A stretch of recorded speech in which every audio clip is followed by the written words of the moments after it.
qui est à la télé, lui me dit est-ce que le changement n'est pas une question plutôt politique que scientifique? Bon, c'est peut-être qu'il ne sait pas ce que c'est que l'objet. Quel est l'objet principal du droit constitutionnel? C'est le pouvoir politique.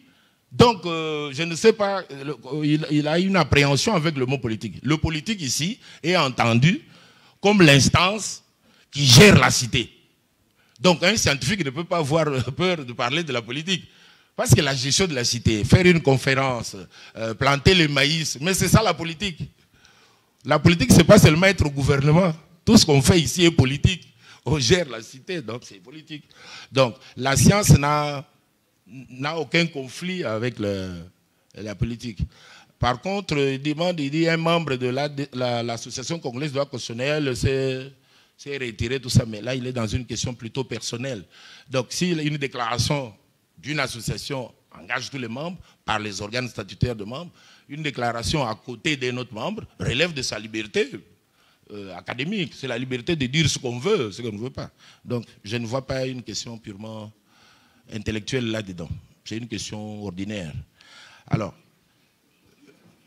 professeur Kabeya Badiambou, je lui me pose une dernière question. Quelles sont les institutions qu'on peut supprimer de la Constitution? Si un jour on doit y penser, moi personnellement, je ne le dis pas aujourd'hui, c'est peut-être, nous avons un problème sérieux. Nous sommes devant un peuple qui ne lit pas, mais qui donne des opinions quand la question se pose. Alors, bon, Bouchab utilise un terme, il dit ce sont des constitutionnalistes de dimanche. C'est juste quand le problème se pose qu'il commence à réfléchir. Il dit non, c'est mauvais, c'est bon. Mais il ne lit pas ce qui a été écrit il y a 10 ans, il y a 15 ans. Les gens ont réfléchi avant même que tous ces problèmes ne se posent. Si vous lisez par exemple la Constitution, un projet à refaire de feu professeur Moukadi Boni. Moukadi Boni écrit ça en 2005, avant le référendum. Tout ce que vous dites, tout ce qu'on discute ici se retrouve là-dedans. Commencez par lire ça. Vous verrez qu'il avait déjà dit que c'est une... Si un scientifique n'a pas de courage des opinions, c'est... Moi, je suis parti parce que je suis sociologue. On dit que les faits sociaux sont répétitifs dans les circonstances des temps et des lieux. Or, qui a été révisé, quand il a fallu le réviser, sera aussi révisé quand il le faudra, mais pas de n'importe quelle manière. Il faudra alors entourer révision ou changement des garanties, des garde-fous. Garanties, ça sent bon, mais dans notre contrée, mieux vaut parler des garde-fous. Des garde-fous pour que changement ou révision là soit utile au pays. Le professeur Faustin me demande s'il est urgent. S'il est urgent de procéder au changement ou à la révision. Mais d'abord, la vie que nous menons est une urgence. Oui, la vie que nous menons est une urgence. Et il n'y a pas de temps pour faire mieux. Et il n'y a pas d'autres personnes qui feraient si ce n'est celui qui prend le courage de le faire. Parce que même si ce n'est pas Chilombo qui fait aujourd'hui, mais quelqu'un fera qui sera président dans son mandat. Parce que si quelqu'un le fait en dehors du mandat, ça s'appelle putsch. C'est un coup d'État. Mais quand c'est celui qui est au pouvoir qui doit le faire, bon, pourquoi pas celui-ci? Donc, mais maintenant, le problème, c'est, on dit ceci. On va le faire quand il est chaud. Et il ne faut pas remettre à plus tard ce qu'on doit faire aujourd'hui. Parce que vous n'avez pas d'assurance que celui qui viendra plus tard aura la même configuration, la même conception du même problème. C'est vous qui avez vu le problème. Et même Dieu dit ceci, sentez votre misère et agissez. C'est celui qui sent la misère et qui agit. Donc le problème c'est, quand on dort et qu'on se rend compte qu'on dormait, c'est que le sommeil a cessé. Qu'est-ce qui ne va pas dans notre constitution et qu'est-ce qu'il faut faire? Maintenant, les réflexions comme celle-ci sont là pour nous donner les garanties. De façon que quand on va procéder, qu'on n'aille pas tomber dans les mêmes erreurs du passé, mais qu'on apporte quelque chose. Maintenant, comment arriver est-ce que... On dit ceci, la mentalité, cette histoire-là de mentalité, tout le monde a la mentalité. Et les Noirs ont la mentalité, et les Blancs ont la mentalité. Si on dit que nous avons les mentalités rétrogrades, même les Blancs ont aussi les mentalités rétrogrades. Si nous devons changer de mentalité, il n'y a pas que nous, même les autres. Mais la façon dont on a utilisé le mot mentalité a été utilisé avec connotation péjorative et raciste. On veut dire que ce sont les mentalités des Noirs qu'il faut changer. Comme si les mentalités des Blancs sont divines. Non. C'est-à-dire, eux aussi doivent changer de mentalité. Savoir que nous sommes un peuple qui devons nous diriger. Qui ne devons pas attendre toujours d'eux. S'ils ont eu des modèles, nous aussi nous avons les nôtres. Maintenant, s'il faut changer de mentalité dans le cadre entre nous Congolais, oui, c'est pourquoi il faut l'éducation. Peter a parlé de l'éducation citoyenne. Voilà, on prend initiation à la nouvelle citoyenneté, au lieu de donner dans le ministère du droit et de la justice, mais on va prendre ça, mettre à l'école primaire, comme si c'est du théâtre. Initiation à la nouvelle citoyenneté. C'est-à-dire même celui qui donne ce ministère-là ne sait même pas ce qu'il cherche. Bon. La mentalité, pour nous Congolais, comme nous sommes déjà là, elle est coulée dans l'hymne national. La mentalité congolaise, elle est coulée dans l'hymne national. C'est là qu'on doit creuser tout ce qu'il nous faut. Alors, quand nous allons agir en dehors de ce qui est dit dans l'hymne national, celui qui agit à l'encontre de l'hymne national, il doit changer sa mentalité pour réfléchir et agir conformément à ce qui est dit dans l'hymne national ou dans notre devise. Et très souvent, nous laissons de côté l'hymne national, très souvent nous laissons de côté la devise nationale et nous agissons comme bon nous semble. Prenez le cas des États-Unis d'Amérique. C'est un pays multiracial, multicommunautaire. Comment amener ces gens-là d'origines diverses à vivre ensemble? Parce que même la politique américaine, la sociologie américaine, c'est une politique, une sociologie intégrative. Amener les gens de divers horizons à vivre ensemble. Et pour les amener à vivre ensemble, il faut créer les valeurs communes. Il faut créer les normes communes. Il faut créer les sanctions communes. Et là, ils développent ce qu'on appelle le This is America, ce qui est américain. Quand nous allons créer aussi ce qui est congolais et que nous amenons tout le monde à y adhérer, il n'y aura pas de problème. Et ce qui est congolais, c'est traduit dans l'hymne national. Et au nom de l'hymne national, nous bâtirons un pays. Alors, si la constitution telle qu'elle est ne nous permet pas d'être un pays, nous changeons. Si la constitution telle qu'elle est là nous empêche quelque part à être pays, un pays fort, un pays don de Dieu, béni par Dieu, si la constitution nous empêche, nous changeons, parce que l'hymne national, qui est d'ailleurs reconnu dans la constitution elle-même, elle nous dit nous devons nous mettre debout. Hein? Dans le même sort et dans le même effort. Pour bâtir ce pays. Donc, nous devons créer une valeur commune. Maintenant, si nous voyons que tout ce que nous vivons vient à l'encontre, on change. Parce que un musicien a chanté, il a dit ceci, tout bouge, tout change. Seuls les imbéciles ne changent pas. Or, nous ne voulons pas être la République des imbéciles.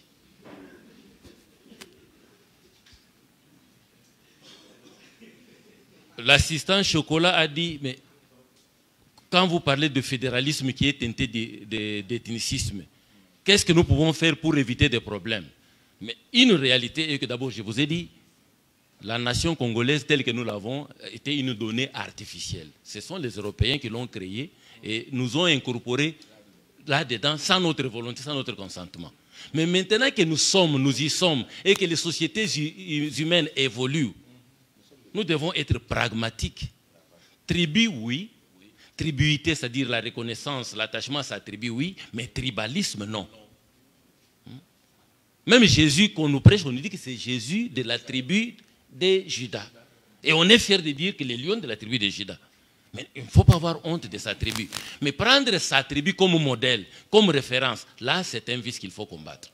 Donc, il faut nous amener à sublimer la République, à sublimer la nation.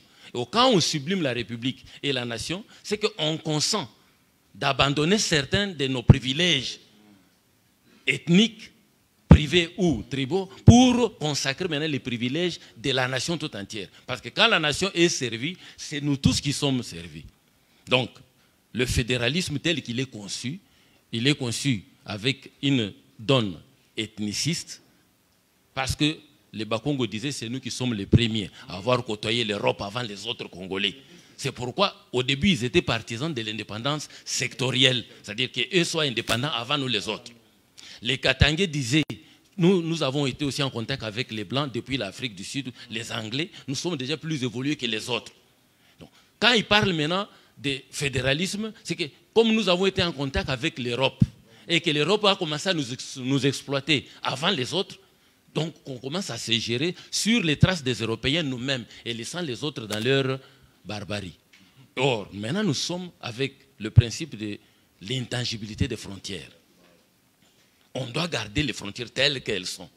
Et nous sommes obligés maintenant de vivre ensemble. C'est pourquoi même la notion des nations, ailleurs, on prend les origines, les valeurs, mais chez nous, on ne prend pas les origines, on prend le vouloir vivre ensemble.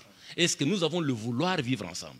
Et du moment où il y a le vouloir vivre ensemble, on doit avancer. Et c'est ce qu'il faut créer, amener tous du nord, du sud, de l'est ou de l'ouest à vouloir vivre ensemble.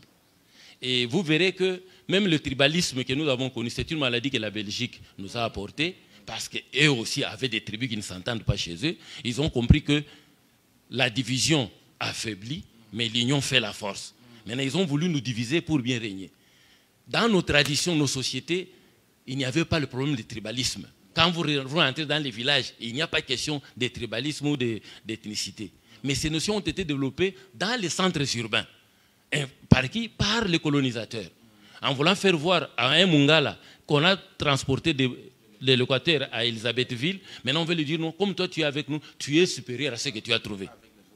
Alors c'est ainsi que les gens ont développé le tribalisme comme un affront ou une domination. Mais dans nos sociétés traditionnelles, le Moulouba connaissait les Rounds connaissait les Kouba, ils se connaissaient. Le mal est qu'on a tronqué notre histoire, que nous avons oublié tout. Nous sommes ni Bantous, ni Européens. Alors un peuple sans repère, c'est un peuple qui est clochardisé. Donc, nous devons reconnaître nos valeurs et nous gérer selon nos besoins. Parce que le sens même de la politique qui est fondée sur la Constitution, c'est résoudre les problèmes sociaux.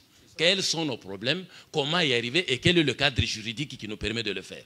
Mais si nous avons des problèmes et que nous ne savons pas les résoudre parce que le cadre juridique ne nous permet pas, mais on veut changer, vous dites non, ne changez pas. Mais vous êtes sorcier.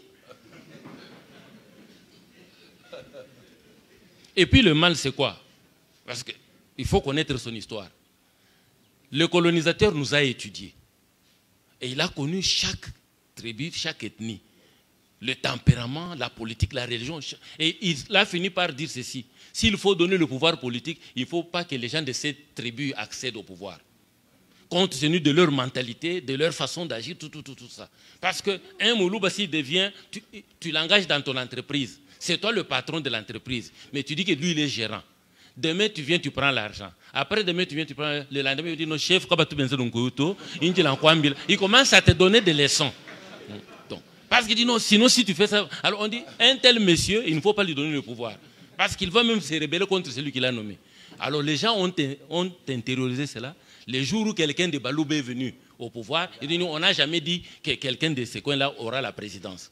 Et pourtant, la présidence est une fonction régalienne, républicaine, où tout Congolais peut accéder au nom de la liberté et de la démocratie. Maintenant que c'est lui qui est arrivé, d'abord on ne voulait pas de lui, maintenant qu'il est là, il veut maintenant changer, non, on ne veut pas. Mais quand les autres changeaient, et quand Mobutu a même changé, même abandonné la Constitution, que non, c'est moi la loi. Parce qu'on a dit, Mobutu a dit, Botika Makamomino Mikanda Wana, Ngande na Makanisi Nangai. Et nous avons obéi pendant 32 ans au Makanisi de quelqu'un. Là, les gens n'ont rien dit. Hein? Nous avons fait 32 ans en répondant au Makanisi de quelqu'un. Mais maintenant, on appelle aux idéaux du guide. Mais aujourd'hui, parce que c'est lui, Chilombo de Balouba, il fait, on dit non, pas question. Comprenons le problème. Qu'est-ce qu'il faut? Résoudre les problèmes sociaux de la société à partir de quoi? Des cadres normatifs qui est la Constitution. Maintenant, nous en sociologie, nous disons ceci. Il ne peut pas arriver que la société avance et que la loi soit rétrograde. Il faut révolutionner la loi. Il peut arriver que la loi soit en avance et que la société soit en retard. Il faut tirer la loi. Mais maintenant que nous sommes avec une loi qui nous crée des problèmes, pourquoi ne pas la changer? Sociologiquement parlant, nous sommes pour parce que tout bouge, tout change. Même le changement lui-même change. Bon, M. William me pose une question tendancieuse. Et c'est une question défaitiste. Comme maintenant ça ne va pas, alors pourquoi ne pas balkaniser le pays? C'est-à-dire que les autres restent. Je vous dis ceci, nous sommes déjà, au niveau de l'évolution de la société, nous sommes condamnés à être une république. Et nous devons nous battre pour consolider notre république. Mais sociologiquement, je vais vous scandaliser. Parfois, vous voyez balkanisation dans le sens des frontières. Mais sociologiquement, le Congo est déjà balkanisé. Il y a le Congo de ceux qui battent bilingue et le Congo de ceux pour qui la pauvreté est leur richesse. Hein? Il y a le Congo de ceux qui dorment dans l'aisance. Et le Congo de ceux qui, la misère, c'est ça leur pain quotidien. Il y a le Congo de ceux-là qui sont bien soignés, et le Congo de ceux-là, pour trouver un pain, il faut d'abord gêner. Il y a des Congos de ceux-là qui mangent, et des Congos qui mangent entre hier et aujourd'hui. Donc vous voyez, si nous suivons la réalité sur terrain, vous verrez que nous vivons des conditions différentes. Mais comme nous sommes une entité étatique, nous sommes obligés, ça c'est notre devoir, devant l'histoire et devant Dieu qui nous a donné ces frontières-là. Parce que même dans la Bible, on reconnaît, on dit, c'est Dieu qui donne les frontières à chaque nation et même la gloire. Nous sommes obligés de lutter pour la consécration de la grandeur de notre pays. Ce n'est pas pour rien que nous sommes grands, et territorialement, et potentiellement avec nos richesses. C'est pour que nous puissions en jouir. Et pour cela, nous devons réfléchir. La balkanisation des faits, c'est-à-dire ça, c'est le séparatisme félon. C'est-à-dire tous ceux qui luttent pour la balkanisation, ce sont des traîtres. Et des traîtres, pourquoi? Parce qu'ils veulent procéder à la politique des terres brûlées. Hein? Léopold II l'a fait avec le caoutchouc rouge. La colonisation a suivi. Puis nos leaders politiques ont fait avec la congolisation. Et Mobutu est venu avec un père avant toute discipline, tout ça. C'est-à-dire chacun qui vient avec sa portion de dictature, pas pour nous faire du bien, mais pour nous nuire. Mais maintenant, nous devons nous lever, comme nous dit notre hymne national, pour que nous changions notre destin. Pour cela, il faut maintenant les idéologues. Or, pour avoir les idéologues, il n'est pas nécessairement question de faire de hautes études. Mais trouver les gens, les personnes ressources, les personnes qui peuvent réfléchir. Qui sommes-nous?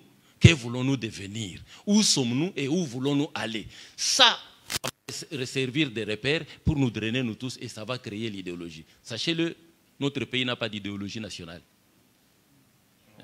On a des tendances qui sont partisanes, mais l'idéologie nationale. Le professeur l'a dit et je l'ai toujours dit. PPRD et UDPS, c'est le même parti politique. Même idéologie, parti politique de gauche. Progressistes, socialistes, de gauche. Mais sur le terrain, ils se battent pendant qu'ils ont la même idéologie. Vous ne voyez pas que c'est de la folie. On a changé là où il y a parti du peuple. C'est ce qui s'est dit ici, union. Parce qu'on ne peut pas voir le peuple sans qu'il y ait union. Pour la reconstruction, c'est pour le progrès social. Donc c'est le même parti politique, mais qui ne veulent pas s'entendre pour des raisons quoi? Des hommes forts ou des tendances et de l'égoïsme. Alors, et chez nous, le professeur a dit il y a des choses qu'on peut détruire, qui ne servent à rien. Le Sénat ne sert à rien. Même les partis de droite, nous sommes centristes, c'est du mensonge. Tout Congolais qui est bantou a l'idéologie bantou. Dire que je suis de droite, c'est faux. D'abord, de droite avec quel fonds? Parce que le pays n'a pas d'argent. Parce que droite, c'est les conservateurs qui ont l'argent, les capitaux. Mais vous conservez quoi? Parce que la pauvreté, c'est notre pain quotidien. Donc déjà, les partis ont des droites. Donc c'est du mensonge. Par contre, nous sommes tous appelés à lutter pour relever notre pays. Donc nous sommes progressistes. Et en tant que progressistes, ça a commencé depuis Lumumba. Vous verrez, aucun Congolais, qu'il soit de gauche ou de droite, ne peut dire qu'il est contre Lumumba. Or, qui dit être lumumbiste, ça veut dire qu'il est progressiste. Donc, nous devons créer des valeurs communes, l'idéologie nationale, et contraindre. C'est à ce moment-là que le droit devient droit, parce qu'on doit avoir des normes impersonnelles et imposables à tous, sans distinction. Le droit et la justice. Quand on dit que c'est le quatrième pouvoir, c'est pour nous assurer à suivre ce que nous nous sommes convenus. Et qui dit droit constitutionnel, mais c'est le droit de la volonté sociale et nationale. Et cette volonté émane et des grands citoyens et des citoyens de n'importe quelle couche pour qu'est-ce que nous voulons faire de notre nation.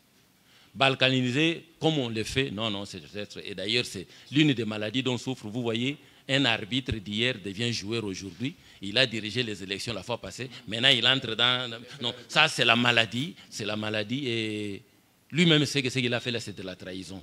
C'est de la trahison. Et il s'est compromis. Parce qu'il fallait garder sa neutralité de bout en bout. De bout en bout. Balkanisation, non. On peut vous utiliser. Lumumba dit ceci. Si mon frère me tue, c'est qu'il ne comprend rien, mais on l'a corrompu.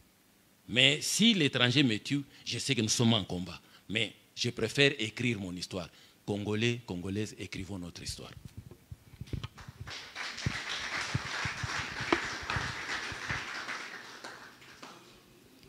Bien, merci pour la parole aussi.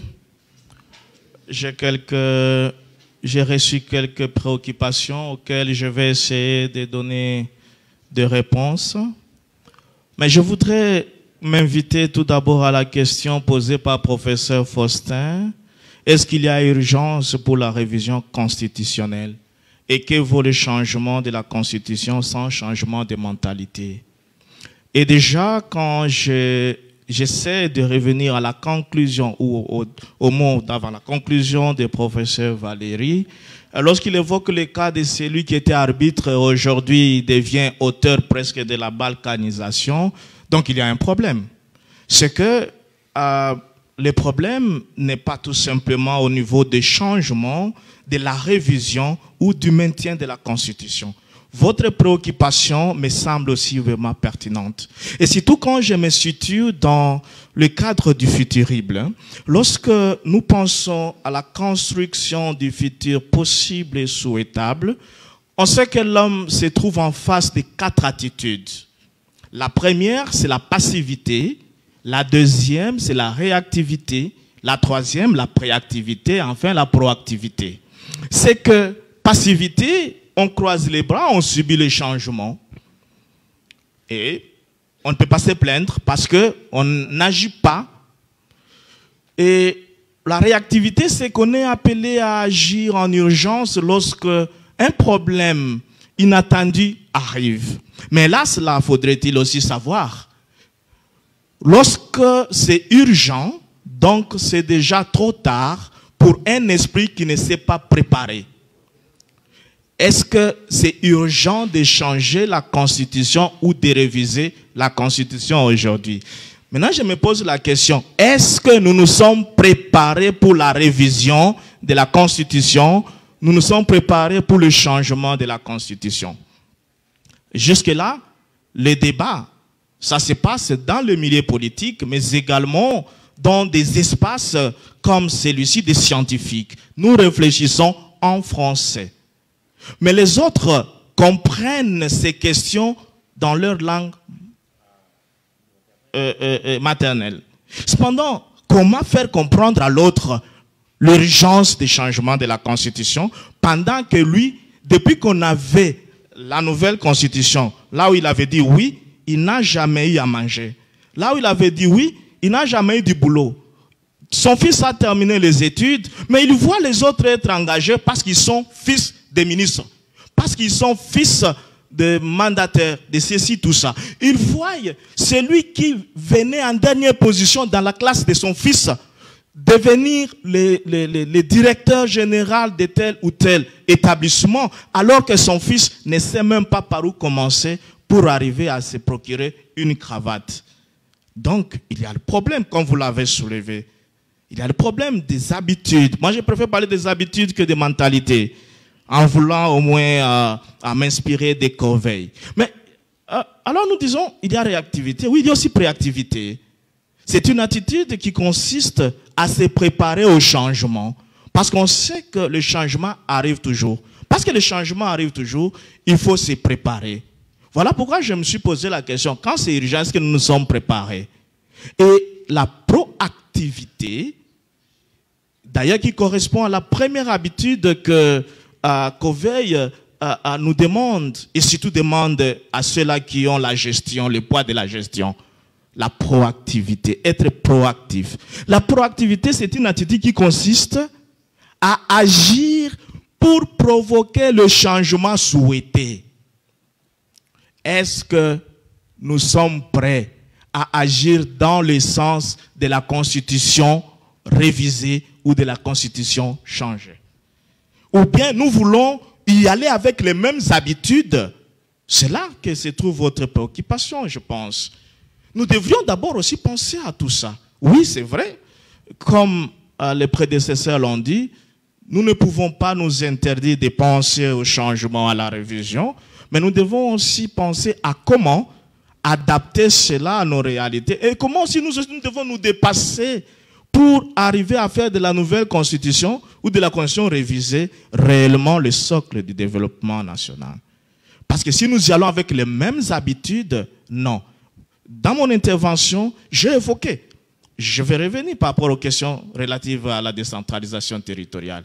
Aujourd'hui, beaucoup condamnent la décentralisation territoriale, mais on n'a pas donné des moyens pour son implémentation. Donc nous sommes dans un pays où on planifie les échecs et puis on recule, on revient maintenant pour dire qu'est-ce que nous devons faire face à cet échec. Mais échec planifié, c'est ça le problème. C'est que nous devons d'abord penser comment sortir de cet état.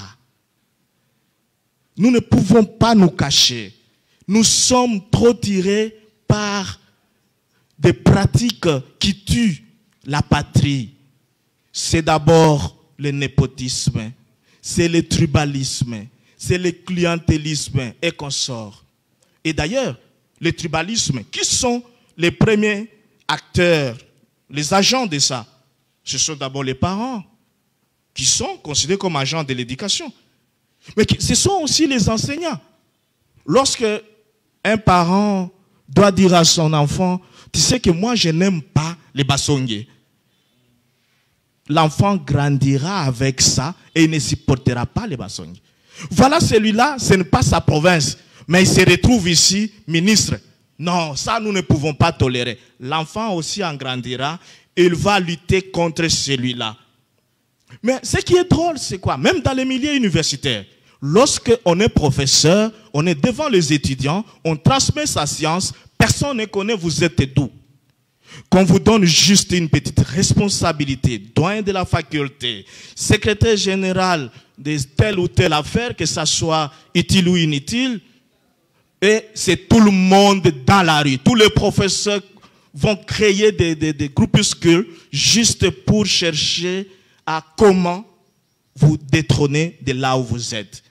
Donc d'abord, nous devons fournir des efforts, que nous puissions penser à agir, que ce que nous disons puisse avoir aussi parfois des répercussions sur nous-mêmes, que nous puissions nous enseigner d'abord nous-mêmes avant d'enseigner les autres. Mais nous connaissons plus les autres, mais nous nous ignorons. Est-ce que chacun de nous a déjà pris le temps de s'auto-évaluer, de penser d'abord sur lui-même? Est-ce que je suis utile vraiment pour la RDC et en quoi? Ce n'est pas parce que j'enseigne que je suis utile. Est-ce que je suis capable de résister? Lorsque je pourrais être, peut-être ce n'est pas indiqué, mais en passant, je pourrais féliciter monsieur le recteur Chibaka. La salle qui nous accueille aujourd'hui, c'est grâce aux efforts de son management aussi. Mais est-ce qu'il est le seul à manipuler les frais perçus, les frais académiques et tout ça, pour arriver à construire ou à ne pas construire? Non. Donc, il y a la mentalité, oui, les habitudes à changer. Pensons à l'intérêt supérieur plutôt que penser tout simplement à nous. Les nous là. Je suis autorité, comme il l'a dit, c'est notre tour. Je dois d'abord multiplier mes parcelles à Kinshasa, à Lubumbashi. Souvent c'est ça, on ne construit pas ici. Hein? On commence par Kinshasa, Lubumbashi, comme ça on ne voit pas. Le nombre d'auditoires qu'on pouvait construire ici, on construit autant de maisons ailleurs, et quand on est ici, il n'y a rien dans la caisse. Non, ce n'est pas ça. Donc, vous avez raison. Est-ce que vraiment c'est urgent de changer la Constitution? Moi, je pense, c'est pourquoi moi je prônais ici, par rapport à la décentralisation territoriale, la convocation d'un forum national, où on doit discuter, où on doit faire un diagnostic sans complaisance. Mais lorsque nous sommes ensemble, nous sommes hypocrites. Mais lorsque nous nous retirons, nous nous critiquons. Pourquoi ne pas nous dire la vérité en face? Et c'est ce qui bloque tout en RDC. Donc nous devons réfléchir sur nos habitudes et ça pourra nous permettre maintenant. C'est pourquoi moi, en exposant, je n'ai pas dit que je suis pour le maintien, je suis pour la révision, je suis pour le changement. Ce n'est pas que j'ai peur de défendre ma position, mais tout simplement parce que je ne vois pas le fond de mon problème, ni dans le maintien, ni dans la révision, ni dans le changement. Avec le maintien, il y a encore à faire. Parce que même dans la nouvelle constitution, même si on changeait, on ne changera pas toutes les dispositions. Mais est-ce que toutes les dispositions qui sont déjà dans cette constitution, si nous les évaluons, est-ce que nous sommes fiers de dire que nous marchons, les pays marchent suivant ces dispositions? C'est là que nous devons d'abord évaluer ce qui est là, avant de penser. Mais j'ai quand même aimé parce que le président parle d'une commission, oui, oui, interdisciplinaires qui pourraient être mises en place. Mais mon inquiétude reste qui seront dans cette commission. Parce que nous savons comment s'opèrent les choix des individus dans ces pays. S'il y a seulement une cagnotte prévue, soyez-en rassurés que ce ne sont pas les constitutionnalistes réellement qui pourraient nous apporter le changement véritable que nous attendons, mais ce sera des gens qui seront désignés en fonction de la cagnotte qui sera donnée. Et nous aurons encore une constitution biaisée que nous allons rejeter tout de suite. Et je pense cependant à la question de Maître Chocolat. Oui, il y a la loi relative à la fonction publique. S'il y a changement ou révision de la Constitution, si nous allons vers le régionalisme, c'est ça? C'est ça. Si nous allons vers le régionalisme, quelle sera votre position en ce moment-là? Mais peut-être faudrait-il que nous puissions nous le rappeler. C'est vrai que la Constitution n'a pas parlé du régionalisme politique. Mais lorsque nous rentrons dans la loi, vous avez fait allusion à la loi organique de 2011, n'est-ce pas? Quand vous rentrez là, vous trouverez dans l'exposé des motifs, c'est là qu'on rappelle que nous sommes dans le régionalisme. OK? Donc déjà, c'est le régionalisme politique. Maintenant, je vais revenir à ça, à cette préoccupation, parce qu'il y a une question aussi similaire qui a été posée, et je voudrais répondre presque de la même façon. Est-ce qu'il n'est pas, ce maître Michael Chilumba, est-ce qu'il n'est pas temps qu'on oublie cette décentralisation territoriale 18 ans après? Pourquoi ne pas penser à une autre forme d'organisation administrative? Oui, je pense que vous faites allusion notamment aux nominations peut-être des gouverneurs, comme ça se chante déjà, ça se propose déjà, n'est-ce pas? Donc, je voudrais aussi comprendre, parce qu'aujourd'hui les ministres sont nommés, le premier ministre en RDC est nommé, donc la gestion du gouvernement, nous l'applaudissons tous. Ce ne sont pas les nominations qui viendront changer encore les choses. Non, mais par contre, je pense qu'on devrait penser comment renforcer l'autonomie des provinces, mais aussi les contrôles de ces provinces. Mais lorsque déjà, quand il y a un petit problème entre l'Assemblée provinciale et le gouvernement provincial, c'est le ministre qui intervient, il suspend provisoirement le président de l'Assemblée pour qu'il ne puisse pas continuer avec son travail. Et là, on accuse encore l'Assemblée provinciale de ne pas bien faire le travail. Non. Lorsque l'Assemblée provinciale se décide de mettre dehors le gouverneur qui ne travaille pas bien, 2 jours après, c'est le président de l'Assemblée qui est invité à Kinshasa, bloqué. Dans plusieurs provinces, on a vécu ça par le passé. Et donc, vous voulez encore condamner les victimes de ce manque de volonté politique. Non, il ne faut pas que nous puissions oublier la source, le vrai problème. Quand on dit il y a décentralisation, je reviens maintenant. Quand on dit il y a décentralisation, théoriquement nous le disons, il y a transfert de certaines compétences du pouvoir central, donc de l'État, vers les entités territoriales, n'est-ce pas, que l'État lui-même a créées. Quand on dit il y a transfert de certaines compétences, en réalité, c'est le pouvoir central qui s'est dessaisit de certaines attributions au profit de ces entités infra-étatiques. Cependant, dans notre pays, le pouvoir central, ce qui est écrit dans les textes, le pouvoir central ne le veut pas en pratique. Donc, ne veut pas se dessaisir. Ok, il y a des responsabilités, des tâches, oui, mais les moyens, non, on bloque. On dit retenir à la source, là on dit non rétrocession. Mais pourquoi rétrocession? C'est parce qu'on ne veut pas que la province profite des 40%. Alors quand c'est la rétrocession, ça devient maintenant, il faut définir d'autres possibilités. Combien faudrait-il envoyer? Et vous voulez condamner la province? Non, nous sommes en train de tomber dans le piège, non seulement des politiques congolais, mais aussi des politiciens. Comme professeur Kakwenda Mbaya, vous préférez bien le dire, au Congo, pour la majorité des cas, nous n'avons pas de politiciens, nous avons des politiciens. À la manière des chiens, ce sont des gens qui font trop de bruit parce qu'ils ont besoin d'un morceau de viande. Dès qu'ils ont le morceau de viande, c'est fini, ils ne font plus du bruit. Combien ont été nos amis avant d'avoir le morceau de viande, une portion de pouvoir? Et combien demeurent encore nos amis? Chacun peut s'interroger et il comprendra. Donc, il y a des mécanismes, c'est que ne tombons pas dans le filet des politiciens. Analysons les faits et proposons des solutions effectivement par rapport à ça. La décentralisation n'a pas de problème. Les 18 ans là, c'est les 18 ans de tâtonnement, bien évidemment.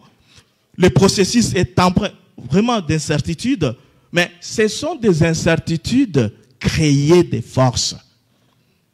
Le tâtonnement est voulu pour que demain, qu'on vienne nous dire que ça a échoué. On n'a jamais appliqué la décentralisation comme nous l'attendons. La preuve est que, avec les élections des conseillers municipaux, mais nous avons vu comment les conseillers, il fallait qu'ils commencent à se déplacer avec des matelas pour dire maintenant nous allons dormir ici parce qu'on ne sait pas nous installer. Mais pourquoi on ne les installe pas? Pourquoi on a réussi à installer les élus nationaux, les élus provinciaux? Non, c'est en fonction aussi des niveaux des cagnottes et en fonction aussi des niveaux de là où on place les pions. Donc nous devons, le président, il ne faudrait pas, il est visionnaire, mais il ne doit pas être induit en erreur quand il s'agit de penser sur certaines questions. Sa question qu'il a soulevée, elle est très importante. Il y a nécessité de réfléchir sur la révision, sur les changements de la Constitution, mais cela ne pourrait pas absolument nous amener à des conclusions qu'il y a urgence. Non. Et surtout que ce n'est pas notre affaire. Nous sommes là pour éclairer tout simplement la société. Mais il y a une question aussi qui m'a été posée, qui me semble intéressante ici. C'est par rapport... voilà. Et aussi, je voudrais revenir par rapport à la question relative au régionalisme, comme vous l'avez évoqué. Et puis vous aviez aussi en passant cité le fédéralisme et tout ça. Vous savez, c'est là que se trouve notre problème très souvent. Nous pensons tout notre temps à vouloir comparer une technique et un système ou une forme d'État. Non, la décentralisation est une technique de transfert des compétences. Une technique. Mais le régionalisme, on ne peut pas comparer les isthmes et les sillons. Les sillons sont des techniques. Et maintenant, lorsque nous sommes dans le cadre de la décentralisation traditionnelle, c'est la décentralisation administrative. Et en ce moment-là, c'est cela qui est approprié dans le cadre de l'unitarisme, pur et simple. Mais lorsque nous allons vers le régionalisme, le niveau de la décentralisation augmente. Ça ne touche plus seulement le matière exécutive, nous sommes là aussi dans le législatif. C'est ce qui fait qu'aujourd'hui, nous avons des assemblées provinciales qui légifèrent par voie dédiée. Donc, décentralisation est là. Et même dans le fédéralisme, d'ailleurs, il faut savoir, la finalité du fédéralisme, c'est quoi? C'est l'autonomie locale. Régionalisme, autonomie locale. Décentralisation, autonomie locale. Donc, même dans le fédéralisme, on applique la décentralisation pour arriver à prendre à charge les entités locales.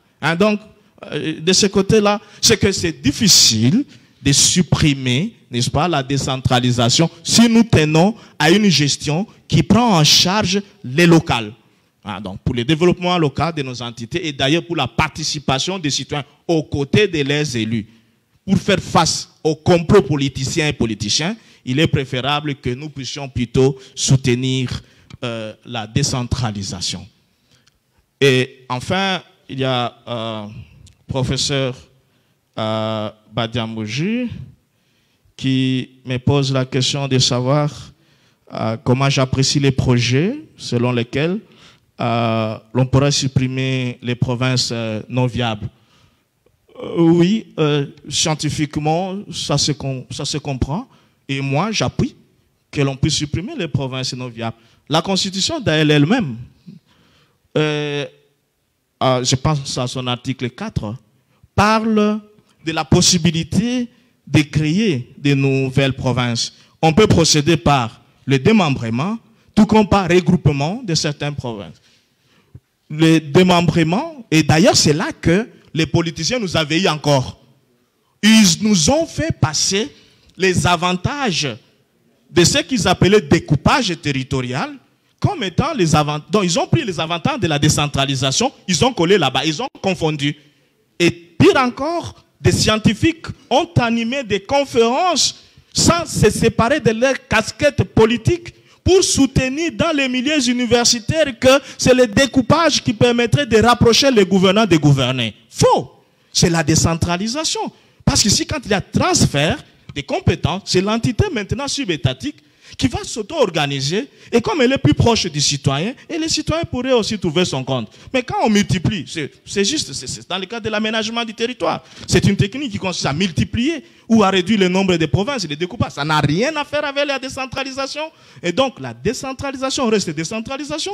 Les remembrements, le regroupement, ça reste aussi à part et il n'y a pas moyen de confondre les deux. Donc pour moi, en tout cas, s'il faut supprimer ces provinces-là non viables, il faut les supprimer. Mais qu'on puisse aller à l'effectivité et à l'efficacité de la décentralisation territoriale. Parce qu'elle est accusée injustement.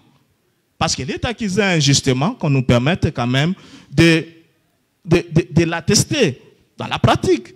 Et après, nous accepterons qu'elle a échoué. Mais elle n'a pas encore échoué, d'autant plus on garde de tout par le haut et on ne veut pas. On tient que nous puissions avoir des gouverneurs, des bourgmestres nommés, mais celui qui nomme, c'est celui qui a le pouvoir de révoquer. Et pourquoi on doit préférer qu'il soit nommé? Quels sont les critères qui sont utilisés pour que tel ou tel soit là? Donc il y a toujours des problèmes. C'est qu'on nous laisse d'abord expérimenter la décentralisation jusqu'au fond. Merci. Qui a besoin du découpage territorial? La question est... Donc, le professeur Joseph Robert, je crois que vous n'avez pas eu beaucoup de questions. De toutes les façons, vous avez la parole.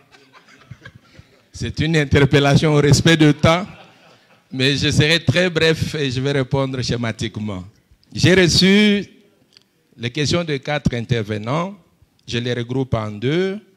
Il y a le bâtonnier Faustin Kabeya et le chef de travaux Mike Chikoudi. Ils ont presque dit la même chose. Voici la réponse. Il me dit, si je suis tenté d'acquérir une nouvelle nationalité, personnellement non, et la recherche est pour l'intérêt général. Ce n'est pas pour des questions individuelles. Mais est-ce que dans sa famille, n'y a-t-il pas de membres qui ont acquis d'autres nationalités? Point d'interrogation. En dehors de ça, la double nationalité ne consacre pas l'impunité. Parce qu'il dit, voilà, un parent, lorsqu'il veut punir un enfant, et qu'il y a un autre parent qui réclame, il dit, c'est mon enfant.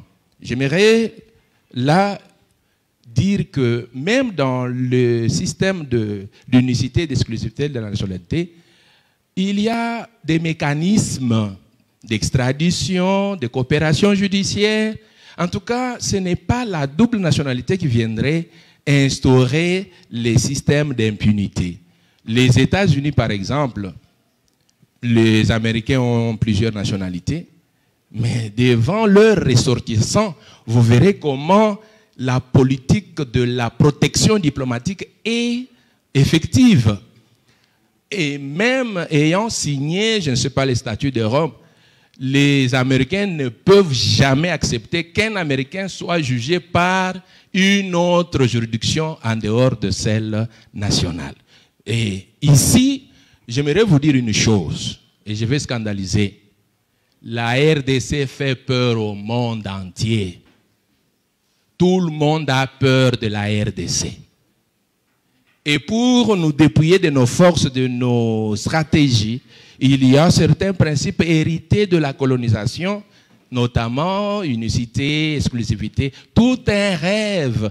Pourtant, dans la réalité, il y a eu plusieurs Congolais d'origine frappés par ces principes, mais qui sont revenus au pouvoir. J'aimerais citer ici le cas de Sami Badibang, qui a été nommé Premier ministre ayant la nationalité belge. Il fallait, au sein du gouvernement, instruire le ministre de la Justice de l'époque, M. Tambouy Mwamba, pour libérer un arrêté de recouvrement de la nationalité sans respect de la procédure. Ce sont des cas qui se sont passés. Alors, lorsque vous évoquez les cas de danger auquel le pays est exposé, notamment l'infiltration et consorts. Mais dans le principe d'unicité et d'exclusivité de la nationalité, nous avons connu des chefs d'état-major d'autres pays au niveau de l'armée, dans ce pays, avec ce même principe. Nous avons connu plusieurs étrangers dans les institutions, toujours régis par ce même principe. Moi, je pense que l'assouplissement, nous l'avons dit, l'identification de la population comme étant une priorité nationale. C'est depuis plus de 40 ans qu'il n'y a pas eu recensement, identification de la population. Est-ce que vous trouvez ça normal? Et en dehors de ça, par rapport à la loi de 2004, j'aimerais rappeler que ceux qui ont rédigé cette loi avaient aussi le devoir de penser à la double nationalité. Mais ils étaient sages. Ils ont dit, nous ne sommes pas légitimes que cette question soit traitée par le constituant originaire, par le peuple congolais lui-même. Et c'est le temps, pour moi, l'intérêt supérieur de la nation, et explique l'urgence de la démarche d'une révision ou du changement de la Constitution. Le professeur Niembo, en tout cas, il a raison.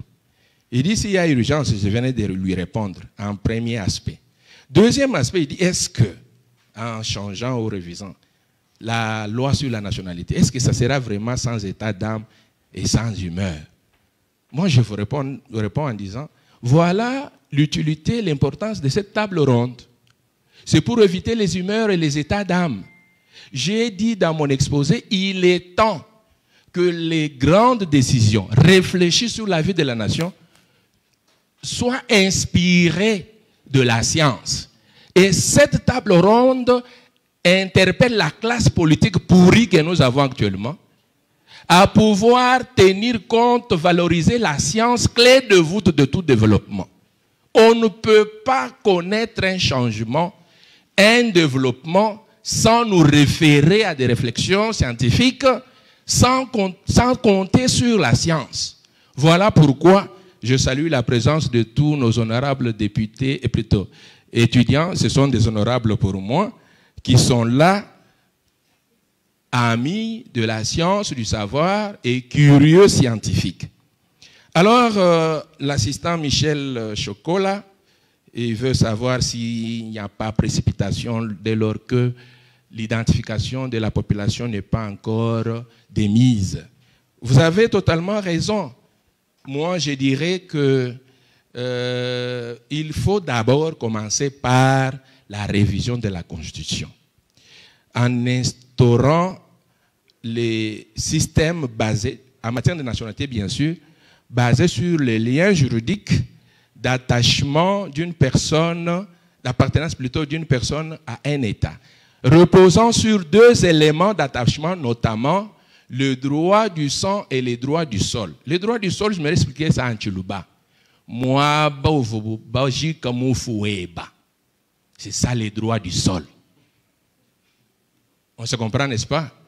Voilà. Le droit du sang, c'est la filiation tout simplement. Allez dire à un parent qui a un enfant ayant acquis la nationalité étrangère que moi, je suis un Congolais.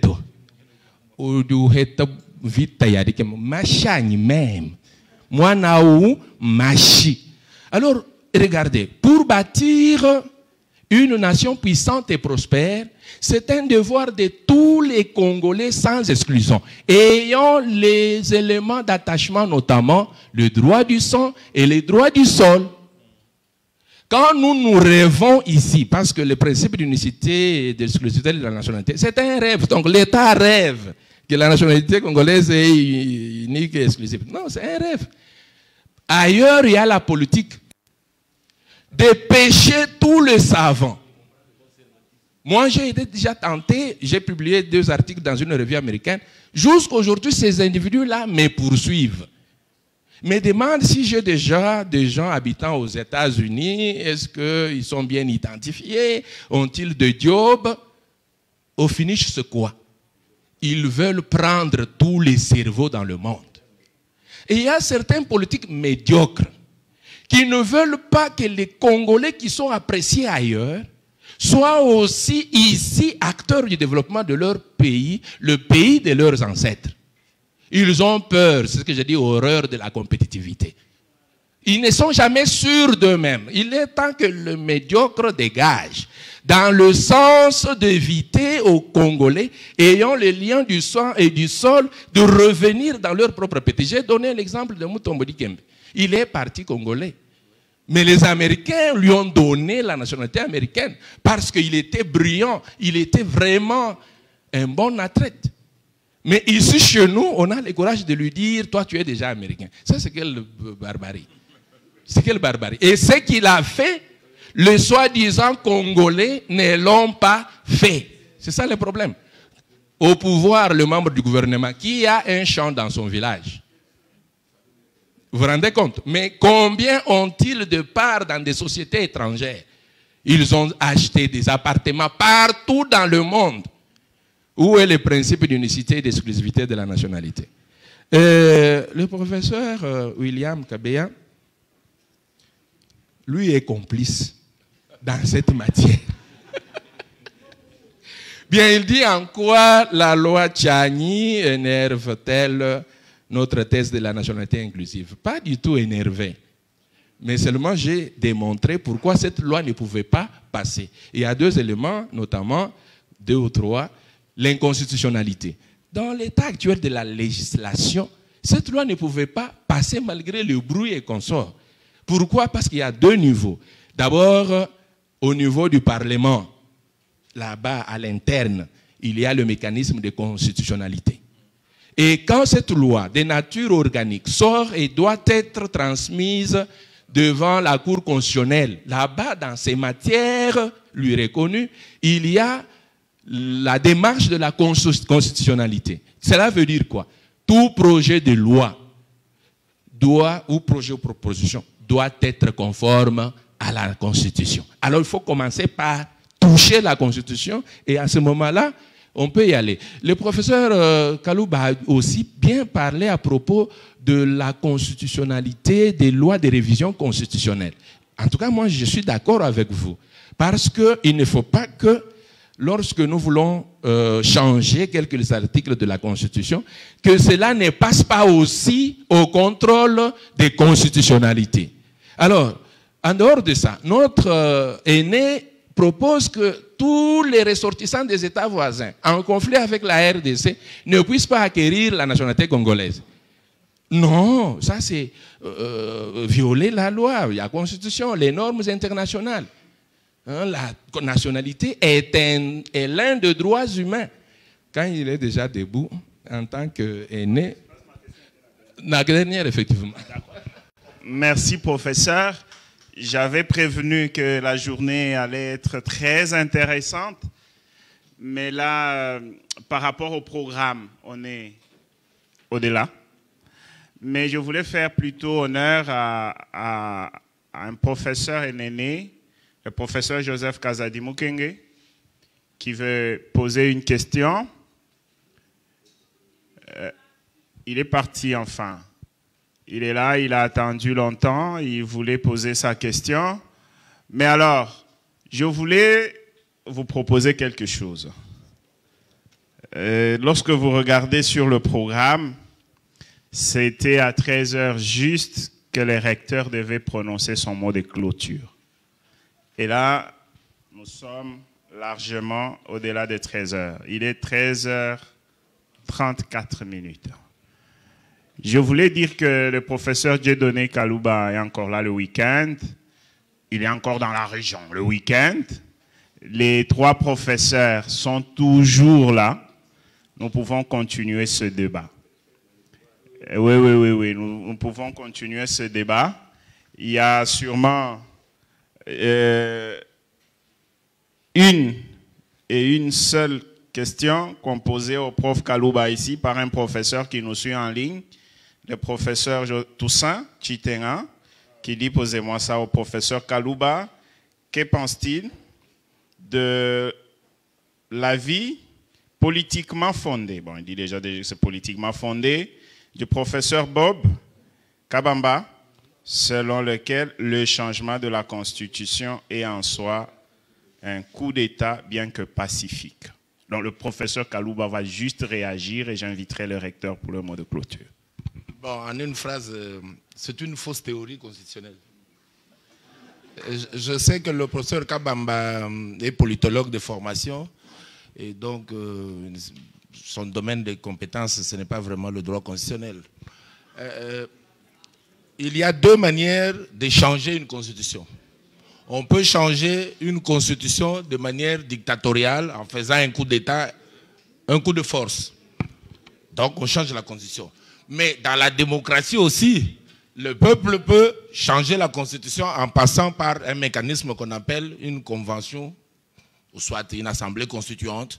Nous élisons des députés avec mandat de nous établir une constitution nouvelle. Le peuple a parfaitement le droit dans une démocratie de le faire. Donc c'est une fausse théorie de dire que non, le peuple ne peut plus changer la constitution.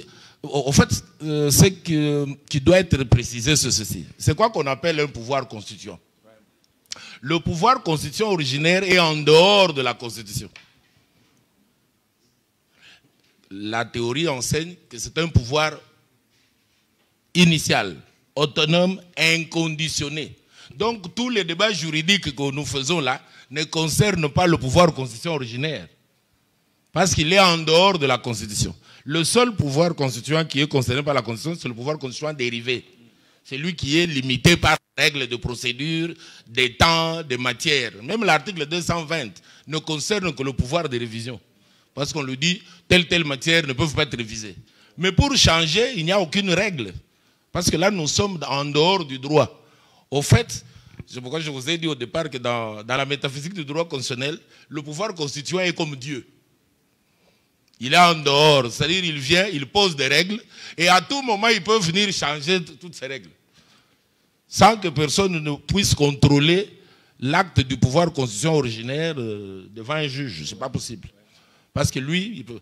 Et d'ailleurs, ce qu'il oublie, c'est que l'une des caractéristiques juridiques du référendum, c'est que même s'il y a des vices, les référendums purgent tous les vices.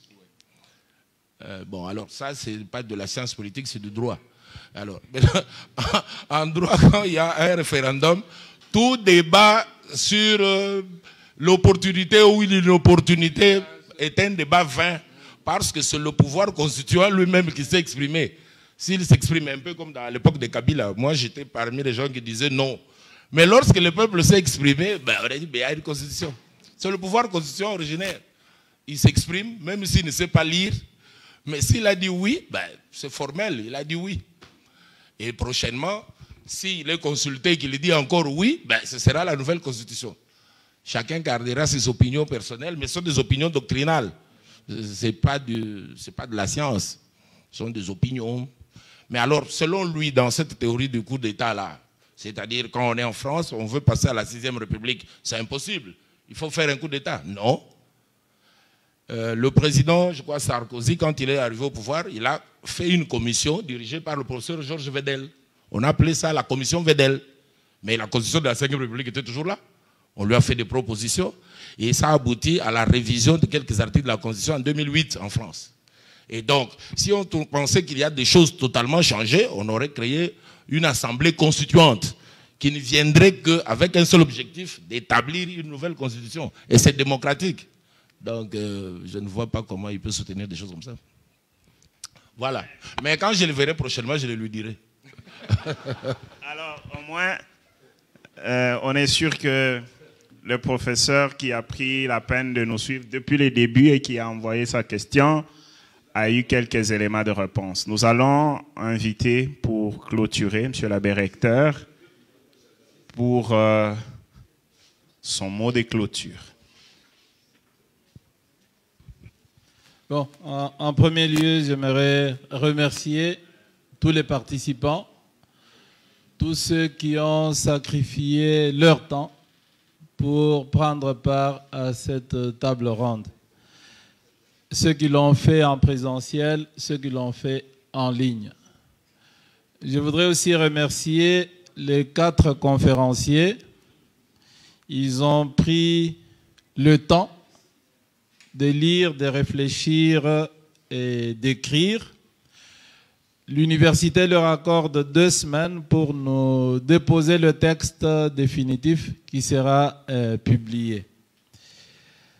Le débat est intéressant. Il y a un professeur de notre université qui aurait souhaité y prendre part, le professeur Lazare Chipinda, qui est absent, de sorte qu'à son retour, on pourra le prolonger autour de sa conférence intitulée « Les trésors cachés et à protéger de la Constitution du 18 février 2006, examen critique ». Donc, il a identifié des trésors cachés qui sont dans cette Constitution-là et que nous devons identifier. Donc, la table ronde va se prolonger au retour du professeur Lazare Chipinda, de sorte que, bon, ceux qui sont là et qui ont des questions, ça sera l'occasion de les poser avec la participation d'autres professeurs. Il y a notamment le professeur Kazadi Charles qui a participé à une conférence samedi dernier, je pense, sur le même thème. Alors, je voudrais remercier de manière particulière le professeur Dieudonné Kalouba pour sa disponibilité. C'est une personne surchargée et très occupée, mais qui ne refuse jamais quand je l'appelle. Donc ça, c'est marque de fidélité à une vieille amitié. Donc, oui, qui perdure malgré tout. Donc, chaque fois que je l'invite pour des conférences, il n'hésite pas. En 2021, je l'ai invité pour une conférence en Andanjika, il est venu. Et c'est la petite vidéo qui est très utilisée, où justement, en ce moment-là, président de la Cour constitutionnelle, il avait parlé de la nécessité de changer la Constitution. Et comme il a dit, ce n'est pas inscrit dans une démarche opportuniste, mais c'est plutôt le travail, le fruit d'un travail qui date de plusieurs années. Donc, voilà, donc c'est comme ça que même en lui proposant le thème de sa conférence, je n'ai fait que résumer l'essentiel de la position qu'il avait défendue en Andanjika en 2021. Donc, je voudrais donc lui dire merci pour sa présence et surtout, il s'est offert pour assurer des enseignements gratuitement à la faculté de droit. Donc, c'est possible qu'il revienne pour 1 ou 2 cours. Une université est faite aussi par la taille de ses professeurs. Et lui, il en a du point de vue physique et aussi du point de vue scientifique. Ça, dans notre promotion au petit séminaire, ils étaient 2 plus élancés que moi. Lui et l'abbé Célestin Balanga qui est déjà décédé. Donc moi, j'étais le 3e en taille. Donc ils étaient plus de 2 plus. Donc merci beaucoup pour tout. Alors, quand j'avais dit que j'introduisais cette table et que j'avais donné le titre de mon intervention, mes collaborateurs avaient sursauté. C'était le président ou l'impératif d'être un homme d'État. Ils m'ont dit, qu'est-ce que tu vas raconter dedans? Alors, je pense que ce que j'ai raconté, je le répète. Je pense aussi que pour le président Tshisekedi, c'est l'opportunité de marquer l'histoire du Congo en l'engageant dans un travail de réflexion, de reconstruction qui dote enfin notre pays d'un État à la taille de sa vocation à l'égard de ses peuples. Je ne dis pas de son peuple, de ses peuples. Donc pour rejoindre la théorie, la thèse des États précoloniaux ancestraux, à l'égard de l'Afrique et à l'égard du monde. Car tout président de République est soumis à l'impératif d'être un homme d'État, c'est-à-dire un homme qui, dans une conjoncture politique donnée, a le courage de voir plus loin que tous les autres et d'engager sa nation sur un chemin dont sera encore fière au moins la génération des arrière-petits-fils de ses arrière-petits-fils. Ce Congo existe et nous l'avons vécu ce lundi, c'est plutôt ce mercredi ici à... non, ce mardi ici à Mbujimaï, autour d'une grande célébration, Noël à Mbujimaï. Une célébration au cours de laquelle un chèque de 450 000 $ a été remis à l'abbé Chibaka, pas comme recteur, mais comme président de projet du Tonga. Et ces 405 000 $ donnés pour le Kasaï oriental, c'est donné par l'ensemble du Congo. Et les contributions des non-originaires du Congo qui croient en l'initiative ont dépassé celles des originaires du Congo. Donc ça veut dire que ce Congo existe. Et sur place, le président Albert Yuma, que vous connaissez, a dit la prochaine fois, à la demande de Marc Forest, ça s'est fait à Kolwezi. Et le professeur Yuma a dit, il m'a demandé de me rendre à Kolwezi avec 50 albinos de Mbujimaï pour aller fêter. Donc le Congo existe et nous pouvons le bâtir par des petits gestes comme ça. Merci beaucoup à tous.